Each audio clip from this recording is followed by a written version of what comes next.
Welcome back to nationwide visas.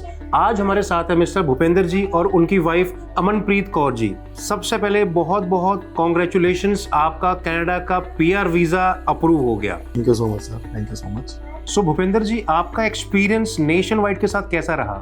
मेरा experience nation wide के साथ बहुत बढ़िया रहा, फ्रॉम बिगनिंग टू एंडिंग। और श्रेयस तनेजा सर की टीम ने बहुत सपोर्टिव हैं, उन्होंने सारे डॉक्यूमेंट्स के बारे में बताया।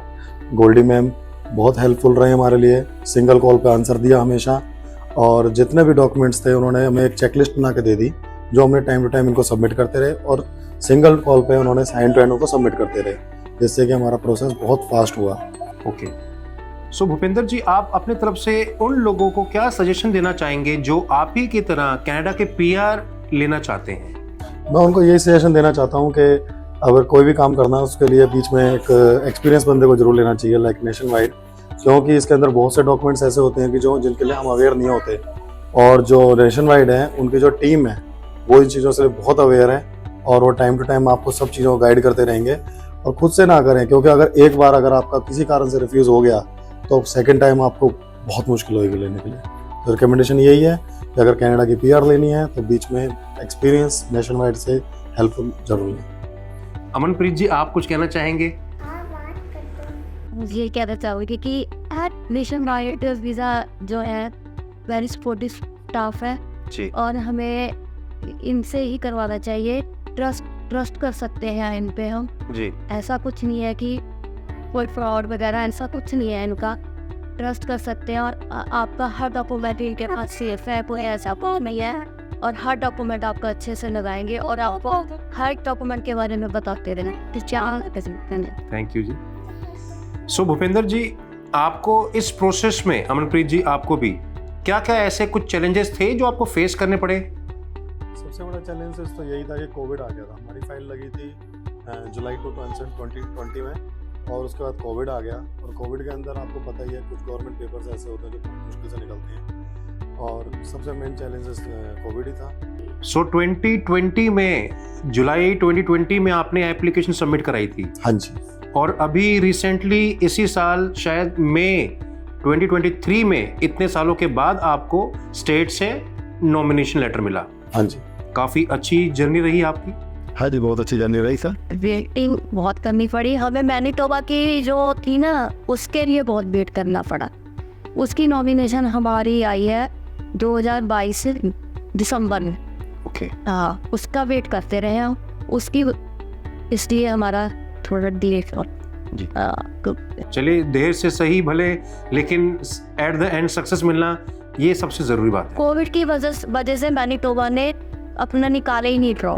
उन्होंने फिर कोविड के बाद जब पूरा सही हुआ, फिर 2022 में उन्होंने ड्रॉ निकाला। जी। सो अमनप्रीत जी, आपकी क्या प्रोफाइल थी, कौन सी प्रोफाइल थी, और कितना सीआरएस स्कोर था आपका? मेरा सीआरएस स्कोर 331 था। स्टार्टिंग में तो ज़्यादा था, लेकिन 5 कम होता है। एज के अकॉर्डिंगली वो शायद कम होता गया। 331 रह गया था। तो भूपेंद्र जी, इनकी क्या प्रोफाइल थी? इनकी प्रोफाइल एसोसिएट प्रोफेसर थी, एसोसिएट प्रोफेसर, और क्या कहते हैं, टीचिंग लाइन से, ये इनकी प्रोफाइल थी। देखिए, बहुत अच्छी बात है कि आज हमारे पास एक ऐसा रिव्यू हम लेने जा रहे हैं जो कि टीचिंग बैकग्राउंड से बिलोंग करता है, क्योंकि यहाँ हमारे बहुत से ऐसे एप्लीकेंट्स हैं जिनको लगता है कि टीचिंग के अंदर कोई स्कोप नहीं है। तो ये वीडियो खास उन लोगों के लिए भी है कि जिन्होंने कोई टीचिंग में अपना करियर बनाया है, जो as a lecturer, as a professor कहीं किसी यूनिवर्सिटी, कॉलेज में काम कर रहे हैं। तो ये वीडियो खास उनको तो ज़रूर देखनी चाहिए। भूपेंद्र जी, हमने आपकी एप्लीकेशन कब सबमिट करी थी? हमारी एप्लीकेशन सबमिट करी थी जुलाई 2020। जुलाई 2020 में एप्लीकेशन सबमिट करी थी। एंड आपको आईटीए कब रिसीव हुआ था? आईटीए हमें मिला था मई 2023 में। ओके। सो रिसेंटली अभी नवंबर 2023 में आपका वीज़ा का अप्रूवल आपको रिसीव हो गया? हाँ जी सर, और स्टैंपिंग भी हो चुकी है वीज़ा की हमारी। ऑलराइट। सीओपीआर के डॉक्यूमेंट्स पे हमें रिसीव हो गए हैं। ओके। और सारा प्रोसेस डन है हमारी तरफ से। सो एक last question, on a scale of 1 to 10 आप नेशन वाइड को कितना ज़्यादा रिकमेंड करना चाहेंगे? नेशन वाइड को 10 out of 10 है sir. Okay, thank you so much. Welcome sir. First of all कि इस प्रोसेस के अंदर सबसे ज़्यादा लोगों को जरूरत पड़ती है फंड्स की, जो कि एक फ़ीस के रूप में देनी पड़ती है। नेशन वाइड की फ़ीस बहुत मिनिमम है, उसके रिगार्डिंग उनका जो वर्क है, वर्कलोड उन पर बहुत है, और शेयर्स टाइम सर की तनेजा सर की टीम में और गोल्डी में हमने हमें बहुत सपोर्ट करा और सारे डॉक्यूमेंट्स हमारे सेफ रखे और मिनिमम फीस के ऊपर काम करा, क्योंकि हमारी फाइल 3 साल तक इनके पास रही। और हमें एक पॉइंट ऐड करना चाहूँगी जी। हमने स्टार्टिंग में 1 साल की फीस दी थी, जो कि हमें उसके बाद 1 साल पर हमने नहीं दी, हमें कंसेशन मिला उस पे। Okay. ये वजह से हमें देसी वाइड ने कंसेशन दिया, हमने 1 साल कोई फीस नहीं दी Okay. वाइड को। फिर उसके नेक्स्ट ईयर 3rd ईयर में हमने फीस दी, वो भी मिनिमम थी। ओके। तो 10 आउट ऑफ 10 है, वेरी सपोर्टिव स्टाफ है, डॉक्यूमेंट्स हमारे बिल्कुल सेफ है, क्योंकि ये बहुत ही जानकारी होती है अपने पासपोर्ट की डिटेल देना किसी को भी, और सारे डॉक्यूमेंट्स हमारे सेफ रहे और टाइम टू टाइम हमें अपने अपडेट करते रहे।